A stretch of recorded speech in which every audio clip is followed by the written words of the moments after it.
Et quand on est ici en Bourgogne, on pense souvent à Cluny, Cîteaux. Ce sont des abbayes et des noms qui résonnent à vos oreilles. Eh bien, sachez que mon camarade Jean-Sébastien Petit-Demange, lui, s'y est intéressé. Franchement, l'abbaye de Cluny, telle qu'on va la voir, je crois que c'est des images uniques, mon Seb. Absolument, je suis aux anges. Ah, joli, belle image. Parce que je vais vous parler, vous faire découvrir l'un de mes endroits préférés en France. Et pourtant, il n'y a pas grand-chose à voir au sens propre du terme. Cluny, en revanche, permet véritablement d'imaginer l'histoire. Et cette histoire, elle est riche. Parce qu'à Cluny se cachent les restes de ce que fut le plus grand édifice religieux du monde médiéval. C'est absolument hallucinant. Un empire religieux qui regrouperait 1100 prieurés, plus de 10 000 moines. Alors on va remonter le temps. Nous sommes en 910. On fonde Cluny. À une trentaine de kilomètres à l'ouest de Mâcon, la petite ville de Cluny se réveille sous le chant des oiseaux. L'histoire de cette ville de 4600 habitants est liée à la construction en 910 de sa célèbre abbaye, dont l'enceinte courait sur près de 3 kilomètres. Grandiose, puissante, elle rayonnera sur l'Europe durant tout le Moyen-Âge et accueillera en son âge d'or jusqu'à 400 moines. Le symbole de cette grandeur, c'était son église abbatiale dont il reste aujourd'hui ce clocher et quelques vestiges. François-Xavier Verger est l'administrateur de l'abbaye. Avec son équipe, il met en valeur, conserve et anime ce qui fut la plus grande église romane de la chrétienté. Le bâtiment dans lequel nous trouvons est un bâtiment dont les piliers montaient à plus de 30 mètres pour porter la voûte, comme on peut le voir sur les vestiges qui restent. Cluny constituera un vaste réseau d'abbayes à travers l'Europe. Près de 1500 dépendront d'elle. Et au Moyen-Âge, elle représentera ainsi une véritable puissance diplomatique. Cluny imposera par exemple la trêve des combats le dimanche, pendant le carême et puis pendant les récoltes. François-Xavier Verger arpente ces lieux depuis 4 ans et redécouvre sans cesse ses trésors. Un arc-en-ciel, un reflet de lumière vont nous donner à voir le monument différemment et à l'apprécier toujours plus. On peut être préoccupé par les questions professionnelles qu'on doit résoudre, mais à chaque fois, on va quand même lever les yeux vers un chapiteau ou vers une arcade du cloître et se dire « quelle merveille, quelle chance d'être là ».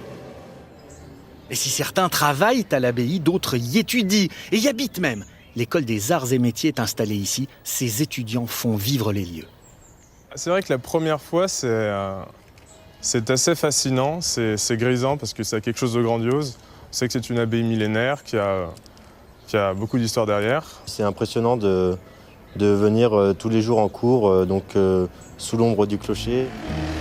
Pour apprécier l'immensité de l'abbaye, il faut prendre de la hauteur et monter à la tour des fromages. Une tour d'apparat qui montrait le pouvoir des abbés sur le bourg, construit autour de l'abbaye. Marie-France Desbrières, présidente des Amis de Cluny, connaît bien cet endroit au nom surprenant. Elle s'est appelée Tour des fromages tout simplement parce qu'une femme, une particulière, faisait sécher ses fromages, avait loué un étage et faisait sécher ses fromages. Et donc c'est les gens qui ont pris l'habitude d'appeler cette tour la Tour des fromages. D'ici, on peut découvrir les magnifiques paysages qui entourent Cluny. Je trouve que ce paysage est apaisant. Apaisant, à la fois apaisant, riant, et colorés, surtout aujourd'hui, et qui font ressortir à la fois la nature et la couleur des pierres, qui est exceptionnelle à Cluny. On se sent en paix. Aujourd'hui, très calme, les petites ruelles du bourg étaient au Moyen-Âge bien plus animées. Au rez-de-chaussée de ces maisons romanes, par exemple, on trouvait les échoppes des artisans et des commerçants. L'arche qui donne sur ce qui était l'échoppe, l'escalier qui monte à la partie habitable et la claire-voie qui a été réhabilitée, restaurée, réouverte, vous pouvez le voir, et avec l'avancée du toit, comme toujours, qui protégeait les gens qui étaient dans la rue et qui faisaient leurs affaires. À cette époque, la fenêtre, c'est un peu le signe extérieur de richesse. Plus on est riche, plus les fenêtres sont nombreuses, grandes, sculptées ou même peintes. et il est un résident de Cluny qui se félicite tous les jours d'habiter dans une de ces demeures. Jean-Luc a quitté Paris pour vivre sa retraite dans cet endroit paisible. Il y a quelques années, il a craqué pour cette maison romane. J'admire toujours ma maison, j'admire le travail qu'on y a fait, parce qu'on y a laissé de la sueur quand même, hein, pas que de l'argent, beaucoup de sueur, puis beaucoup de plaisir, alors j'admire, puis je regarde l'éclairage et je fais des photos. En entreprenant des travaux dans sa maison, ce féru d'histoire de l'art et d'archéologie découvre des merveilles, comme ces entailles, traces visibles des couteaux que l'on aiguisait dans la pierre. Ça a été une énorme surprise quand j'ai découvert ça. Ma maison, elle était enduite, cimentée comme les deux voisines, hein, quand on a acheté. Donc on ne voyait rien.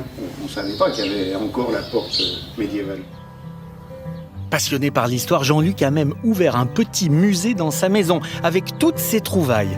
Le rez-de-chaussée en est rempli, des ossements, des poteries, des jeux en bois, souvent glanés, juste derrière sa maison, dans son petit jardin, à la faveur d'un coup de pelle. Ces jardins sont un exemple des trésors cachés de Cluny, car qui soupçonnerait leur présence depuis la rue? C'est le rêve, oui. C'est vraiment un rêve. D'être dérangé par les oiseaux, c'est génial, quoi. Mais tout le monde apprécie, chacun a son petit coin de paradis dans son jardin, ou très grand coin de paradis, oui, c'est... Là, on oublie les misères du monde, hein. Un endroit à part, où souffle un esprit particulier. Et pourtant, Cluny est loin d'avoir livré tous ses secrets. Ouais, ils sont nombreux les secrets de Cluny. C'est impossible de raconter en quelques secondes l'histoire de Cluny. Il faut savoir que cette abbaye a eu une influence totalement hallucinante sur tous les grands dossiers de l'époque médiévale. La Reconquista espagnole, les pèlerinages, la réforme grégorienne. Cluny a eu de l'importance dans l'art, dans la musique, dans la peinture, dans l'orfèvrerie. Les princes, les rois, les empereurs, tous sont venus à Cluny. On y battait monnaie. Pratiquement, Cluny était plus influente et plus importante que Rome. Et ça a été un édifice considérable qu'on peut découvrir aujourd'hui, puisqu'il n'en reste rien. On peut découvrir Cluny en 3D avec une reconstitution absolument magnifique que l'on trouve là-bas. Ils étaient pas tout à fait. Regardez, ça, c'est des images exclusives. Là. Non, regarde. Des images extraordinaires en 3D où on découvre cet édifice qui mesurait 187 mètres de long, 25 mètres de large. On est au XIIe siècle, une hauteur de voûte de plus de 30 mètres. Il faut savoir que Cluny a été le plus grand édifice du monde catholique jusqu'à ce qu'on se construise Saint-Pierre de Rome 3 siècles après. Et donc, fin de l'âge d'or justement au XIIIe, les cisterciens supplantent les clunisiens, la guerre de 100 ans, mais surtout les guerres de religion ont signé l'arrêt de mort de Cluny. Les protestants ont pillé le trésor, les archives, la bibliothèque. La Révolution tira définitivement le rideau sur Cluny et tout cela est devenu malheureusement une carrière de pierre et a été détruit. Et là, on vient de voir des images en 3D de ce qu'était Cluny à l'époque. Et là, vous l'avez bien compris, ces images exceptionnelles qu'on vient de découvrir. C'est extraordinaire d'avoir pu, et on peut faire la visite en réalité virtuelle. Ouais. Je peux vous assurer que c'est un truc... Wow. Ouais. Merci beaucoup. Applause pour Jean-Sébastien Petit-Demange. Vous savez tout de Cluny, vous avez compris l'importance que revêt Cluny dans ce monde médiéval et l'importance culturelle qu'a donné Cluny. Culturelle et culinaire ce matin. Regardez, vous savez que cette semaine, je vous offre